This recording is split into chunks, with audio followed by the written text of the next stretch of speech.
Barbecues, steakhouse. Getting out of MCI leads to two things. Either brings out the best in you, number two, brings out the worst in you. Lumalabas ang tunay na kulay ng tao pag nakalabas ng kulto. You need Jesus Christ, Brad. Arnel.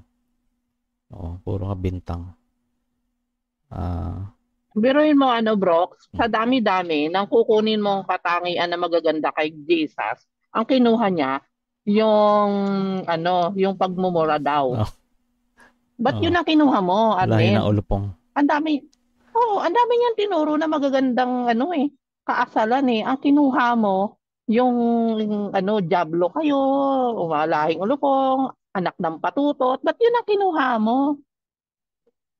Yung balat, ang gusto niyang Eh, kainin. Oh. Sabi ko, ang kakainin, yung saging at tapon ng balat. Baliktad po. lumalabas mas matalino pa sa kanya yung unggoy yung unggoy kasi hindi nung kinakain yung balat eh, kaso yun ang pinulot niya.